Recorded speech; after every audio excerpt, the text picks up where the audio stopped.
Hi everybody, it is Marie here from Skeins. I've been away, haven't visited for about 10 days, and I just wanted to, I'm just going to move this, sorry, don't get that in the way, there we go. I've been away on a tropical island. If you have been checking out the Instagram, you'll see that I have been sort of away. I've been in the Cook Islands for a week, and it's just been wonderful. If you've ever been to the Cook Islands or Rarotonga, it is just gorgeous and beautiful, and you get so much knitting done. It was just wonderful. I literally parked up in Raro and hung out and watched what I call Lagoon TV, looking out at the ocean, and did lots of Hattitude knitting. So, well, first I'll start with the Chatswood, because that's the one that I started with before I went away. And if you're wondering what I'm talking about with Hattitude, this is the knit along and crochet along, it doesn't matter how you make your hat, that we're doing across on the Skeins Speakeasy. I will put the link to the Speakeasy in the comments. And the Skeins Speakeasy is our group that we have, and it enables you to contribute. And so the theme that we've had this month is Hattitude to knit hats. And man, have you guys been knitting some really hot hats. Amazing, amazing, amazing, amazing, amazing. I've just been so inspired by what's gone up there. And in fact, I've seen a few thinking, oh, I've got to knit that. It has just been incredible. So I set a personal challenge for myself, because in a previous video, you may have seen that I'm a bit of the mad hat lady. I have a lot of hats. I love knitting hats, absolutely love it. Hate knitting socks, love knitting hats. And I set myself a bit of a challenge to actually knit hats from patterns that I already owned, but like I've got a lot of pattern books and things, and I just hadn't knitted anything, a lot of patterns that I hadn't knitted. So for me, I have two books, and I'm just going to show them both of them actually, because I have both of them here. Hey Lara, how are you? The lovely Lara. I hope you can hear me all right. I'm testing out a new microphone. Let me know. She helps me in all sorts of things, says Lara. So for my challenge is I have these two books here, which are both from a very clever girl called Alana Dacos. She's Californian. And those are both her books there, Botanical Knits 1 and Botanical Knits 2. They came out a while ago. She also did another book prior to that was hugely successful, called Coastal Knits. And Coastal Knits is, hey Squiddy, how are you too? Ooh. Hi buddy.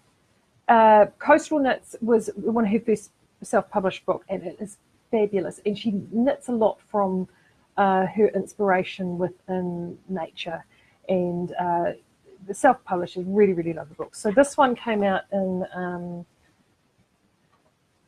she did 2011 Coastal Knits, 2012 I think this one was, or 13. So if you've not got these, they are in ebook format, or you can get them in hard print format. I'm old school, I quite like them in book. So I digress. So anyway, I chose this pattern here, which is called the Ivy Trellis Hat, which is in the book, and here it is, finished and completed in Chatswood in the Somerset. And I loved this so much. Hey Sue, I loved this so much that I promptly cast on another one. It is a really satisfying thing to knit, and you might look at this and you're thinking, gee whiz, that's there's a lot of work there, and it's actually again one of those deceptively interesting patterns that is actually much harder than what it actually is. So, oh hey Debs. So there it is there. I will actually Skype you after this, Debs, by the way. So that's the pattern there. It is a repeating pattern with these lovely leaves. And so this is the other one that I've done there. So this one is Chatswood. This one is in silver lining. And as you can see, they're both DK yarns, but they look I mean, there's quite a, I mean, this camera, of course, is the worst camera in the world, but there you go. They do have quite a different look about them. And I deliberately chose these yarns because I wanted to see, these are both DK yarns, but how do a different yarn construction affect stitching and cabling? And because, I mean, if you're going to go to all this trouble to do this sort of twisted stitching, the last thing you want to do is have it disappear in a pattern or over heaps of fluff and you don't actually see all that hard work. So I deliberately chose these two yarns, and I have to say I'm really delighted with the outcome with both of them. But they still have quite different looks and feels. Like, I mean, I feel the Somerset one has a slight rusticness to it. And part of that is because, and I've prepared this earlier, is around the yarn construction. Both of these are knitted with DK yarns. They're both, and we do what we call a count. So a DK yarn is around a count of 400. So it can be anywhere from about 380 ticks, as we like to call it, and that is ticks count as opposed to ticks S, the state, to about 400-ish. Sorry, I'm telling a lie. It's from about 480 to about 520. Thinking full pies in my head. So there's a little bit of a band there, but I mean, at the end of the day, for us, the biggest thing that we're aiming for is the 22 stitch tension to 10 centimeters by 32, 28, 30 rows. So that's the magic number. So the Chatswood is what we call a twofold construction. Lara is saying she thinks the stitch definition is better in the silver lining. I agree with you, Lara, which is why I did this experiment. So the Chatswood is this twofold construction. And this construction is very, very similar to homespun. And that's part of the reason why I knitted that hat in this twofold construction. Because if you're a hand spinner, of which I'm a hand spinner, and I do have hand spun yarns at home, and quite often you'll hand spin off a bobbin of something that will be about that thickness. And a bobbin's worth is around, if it's a standard bobbin, is actually from a grammage perspective or a meterage perspective, around that 150, 170 metre mark, which is around 70 or 80 odd grams. And it's one of those things, what do you do with it? A hat's perfect. So that's why I did the Chatswood in that. And to me, this will give you that lovely rustic look as if it were like a hand spun yarn, which I really like. And in this yarn, it's perfect. It's so good. The silver lining is for finer strands twisted together. So still a DK, but 4 finer strands twisted together. And when you look at the two of them together, one has got what we call a soft angle of twist on it, which is the 2 strands, and the other one has a higher angle of twist. There they are. So the bottom one, which is the silver lining, it just makes it a really, really smooth yarn. So why am I going and saying all of those things?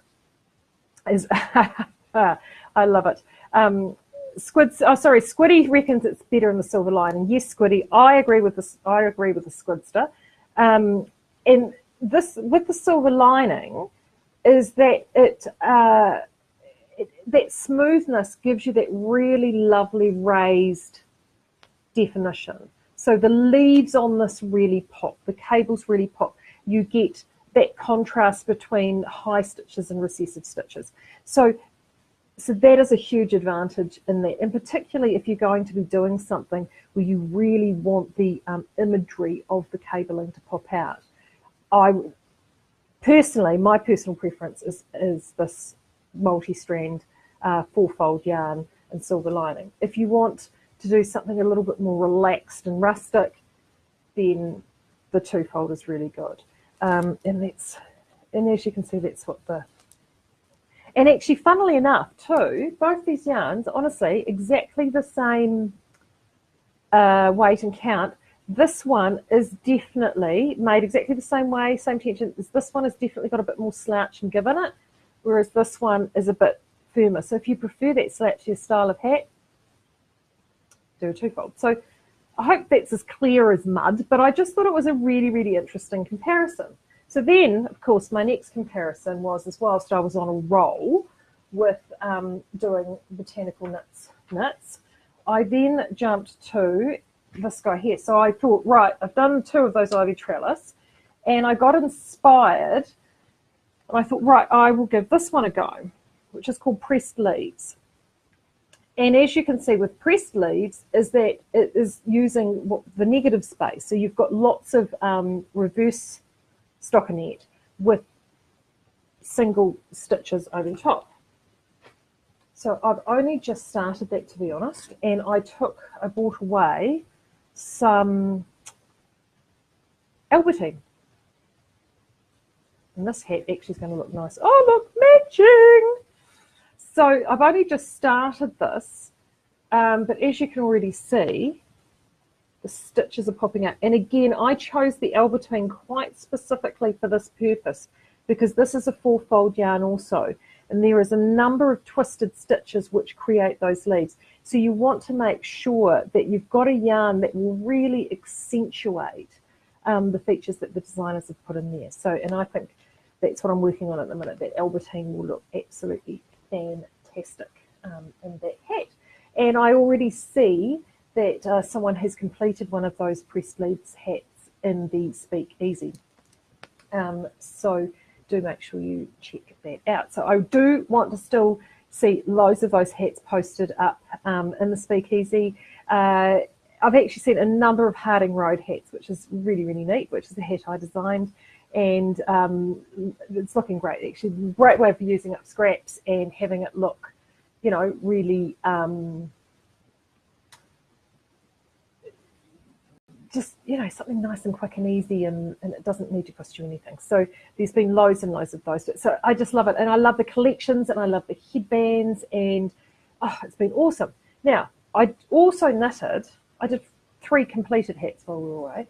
One of the other hats I mentioned when I was doing my Mad Hat Lady video a few weeks ago was a hat that I designed as part of what I was going to put out as a collection. I just, never got around to it because I'm not a tech editory person and I'm hopeless.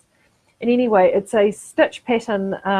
If you've downloaded it, it's again another one of the free ones that I have called Ever After Gauntlets, and there is a cowl that goes with it, and I did actually do a hat. I've never written this down ever because I keep changing the crown shaping all the time because I can't quite decide what I like. And so anyway, this is actually a bit big, I've decided, but I like them quite starchy. But this is Naked Skeins Merino Possum.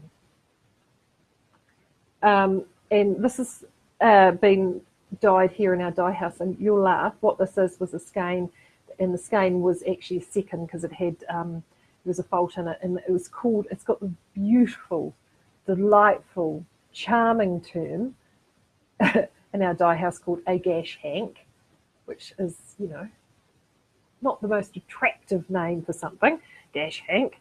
But what that is a hank of, they're basically faulty hanks of yarn, which at the end of the dye runs, when we're running out of dye in our print tunnel, that they run it through again and again and again to run the dye out of the tubes. So that's what that is. And as you can see, I love the colour. I think it's fantastic. I want them to do it commercially. But so this one is just a slouch beanie. I'm a slouch beanie girl. I love them. But as you can see, we've got the pom-pom on the back. Woohoo! And pom-poms are all the deal. Like, everyone is into pom-poms. So while I was away, I let my fingers do the walking, and I did order some pom-poms. I'm hoping to get some of them up online, and the ones that I'm definitely going to get up online, I've got, that was a synthetic one on there, but we have had people ask us for, who don't want the microfibers, who do actually want some real fur. So I do actually have, that is a Bugs Bunny pom-pom. So depending on your bent on pom-poms, I'm hoping to have this guy listed in the next couple of days. But they just add, and in fact, when you look at that little guy there, See, they just add a gorgeous. Just finish things off. So keep them coming. Keep those. Keep the hats being posted, and more importantly, the thing I promised last time was hat pack prizes, and most excitedly is I have been in contact with Alana Dacos and I have been able to secure some patterns, which is really exciting. So Alana is, I'm getting from her some of the 2 patterns that I have featured, and today we're going to give away 6 hat packs of the ivy trellis hat. So in there you will get 2 balls of yarn, plus I will get your email from you, and I will send you a token from Alana for the ivy trellis hat. So you will be able to knit that hat your very own self, which is wonderful. And we ran the randomizer over the Speakeasy page, and I haven't even contacted you guys yet, so I will do that once I'm finished all of this. And the winners of that are Marilyn Harkness, Nicole Frensham, Maureen Vandenveld, Tyne Brown, Rita Kevin Lowe, and Kirsten Perry. So congratulations to all of you guys. You will be getting out some, just for posting your hats or your hat progress onto the Speakeasy page. You're going to be getting a little hat pack from us, which is fabulous.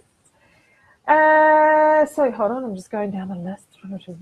So last time I was talking, talked about some of the different issues around it. I think knots and balls or knots and skeins. And I suddenly thought, and I got lots of positive feedback from people saying they were quite interested in that information and stuff like that, and things about the process and what we do. So I thought if we had a topic each broadcast, I would do sort of a hot topic just to give you different ideas around things to help educate you guys around our process and what we do, and how sort of the whole thing works, really. And this week, I thought I would go with the delightfully contentious issue of country of origin. And there was quite a robust, actually really intriguing, good discussion that was on our Ravelry group around this a few weeks back. And country of origin, particularly with the media that happened around the World Clothing Brand a month or so ago, was, people we want to know where our products come from, which I think is really fantastic. Oh, Lara has just popped up saying she's going to give away 5 A Hat for Who patterns too, and it uses 100 grams of vanitas. Aha! So I'm going to put that in the prize belt before the end of the month. Fantastic. Let's write that down. Woohoo, well done. So I thought we'd talk a bit about country of origin today, because country of origin is something that, I've been in this business 12 years, that we've been very aware of for a long time. And as a manufacturer and a retailer, we proudly make so much of our yarns here in New Zealand, in our Napier Mill. And it's really, country of origin has become quite contestable, and also I think the expectation of a lot of people have become, particularly in latter months, I personally believe, a little bit unrealistic. So for us, the whole country of origin thing, for me, and I'm in my mid-40s, started way back. If you remember in the 80s, there was the New Zealand Made campaign, and remember there was a little triangle logo with the red kiwi inside, and it was quite a big deal, and there was dancing ads and jingles and all sorts of things. And that was at a time that politically a lot of tariffs had come off, and locally, so subsidies had come off locally, and tariffs had been introduced, and so it was very, very expensive to buy anything imported, and it really was quite it made sense to actually support your local industries and buy New Zealand made. So as a New Zealand manufacturer, and I've worked in the manufacturing sector now for a number of years, not just in this business, but 2 others as well, manufacturing in New Zealand is really tough yakka. And you only need to look at companies who are quite iconic New Zealand companies, such as Kathmandu or Icebreaker or what others are there? A number of other fashion labels who actually will do a portion of their element of their businesses in New Zealand, but there are some portions that happen or work overseas. So where do you draw a line or put a box around the country of origin? So for us, we always try and source New Zealand fibre first. It's always our priority where we can. The simple reality of this is that there is not enough New Zealand fibre of the type that we require for our manufacturing process available in New Zealand. Just isn't. They don't grow it. And you may say, what? We don't grow enough fibre in New Zealand? We grow lots of wool in New Zealand, but we require fine wool. So for us, that is anything that is 30 micron or less. In fact, we start from 32 micron on down. Anything over most wool, 80% plus of the wool grown in New Zealand is 35 micron and up, which is coarse wool or strong wool. And that primarily goes into the carpet industry. So until there's a paradigm shift in flocks, we're always going to struggle. And the same goes for alpaca as well. We really struggle getting alpaca, and we process a massive amount of New Zealand fine alpaca, huge amount, and we are always looking for more. And we're working with our buyers constantly to do that. But sometimes we actually have to source elsewhere. So for us, the first place we look, which makes sense, is we look across the ditch to our neighbours in what I call the West Island over in Australia, and we purchase from them. And to be honest with you, they're very much in a similar boat as well. You know, what they aren't lacking in fibre. The problem they've got over there is they're struggling with mills. So you have this massive irony where we actually produce and spin a lot of Australian fibre for Australian companies to send back to them, and in turn we buy fibre from them to spin here for ourselves. If we are very clear, everything that we spin and we manufacture in New Zealand is made in New Zealand. It may not be grown in New Zealand, and that is a distinct difference. So where is the importance in that? Whether something is grown here or in Australia or elsewhere.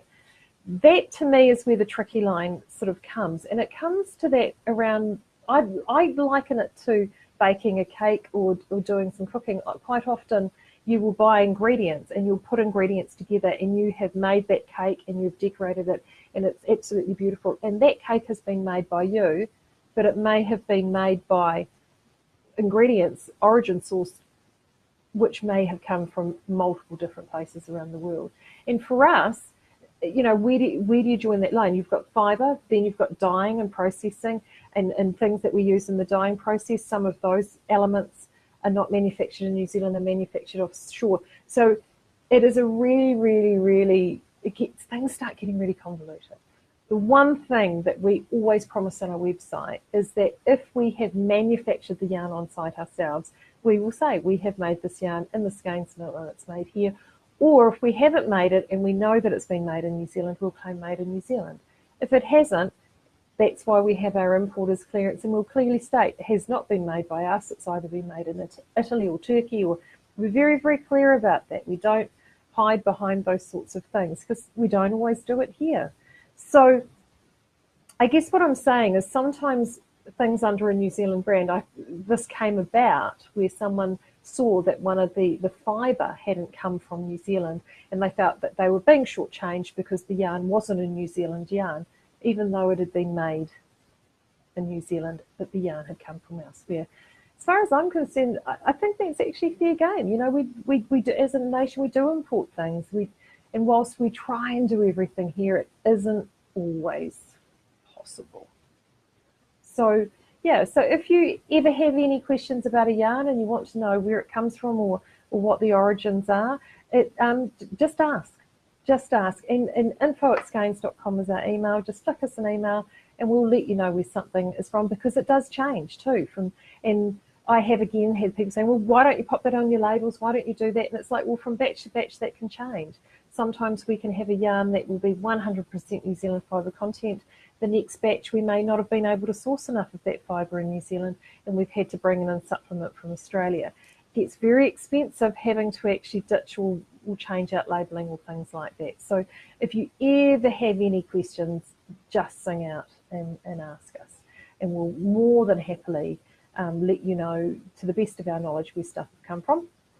The other thing in terms of origins is often we will buy something from a broker, because we deal with yarn brokers. They don't always necessarily, because they buy it from a third party, so they will know that something often, like for example, one yarn that we get asked about a lot in one of our naked yarns is we will say this is Australasian in source, because that's the closest we can get it down to. We are working now to very, very hard to actually start looking at seeing if we can actually control our processes a wee bit more. So we've got some yarns that we are actually looking that we control where the fibre is purchased from, and actually processing that isn't able to be done in this country, that we actually get done elsewhere and then bring it back, so then we can still keep that traceability there. So we're investigating loads of different ways, but it is certainly something that we take really, really seriously, and the last thing we'll ever try and do is pull the wool over your eyes. Excuse the pun intended, really. So that's, let me know what you think, you know, what your thoughts on this are, because I know people do have really strong thoughts about it. And you've also got to remember as well for us is that the other thing that we're trying to do is balance cost. And yes, there is the ability to do 100% New Zealand sourced fibre into 100% New Zealand yarns at 100% New Zealand made, and that also comes at a 100% extra cost. So that's the other thing that we're always balancing, is we're trying to balance cost to make sure the yarns that we produce are the most affordable, so you guys can afford them to be able to knit them away at home. So yeah, let me pop it in the comments. I want to know what you guys think about this. I think it's great to get the conversation going, because once we've got the conversation going, that helps us in terms of some of the decisions we make moving forward. So anyway, I've waffled. I'm going to stop waffling now. Next, I'm going to pop a wee newsletter out probably on Thursday. The next thing I'm going to do is make sure I email all of our winners, and I do want to see you still posting those hats up. Lara's come up with a prize for the hat. She's the designer of the Hat for Who, which I've talked about because I just love, and that uses a 100 gram ball of Vanitas. So if you've bought some Vanitas that we had in our sale in March, this is the perfect pattern for that. So we're going to give away some of those patterns in the next round of giveaways, and I want to keep seeing those projects. So until then, I will talk to you probably next week, and I might even see if I can scrounge together another hot topic. Okay, until then,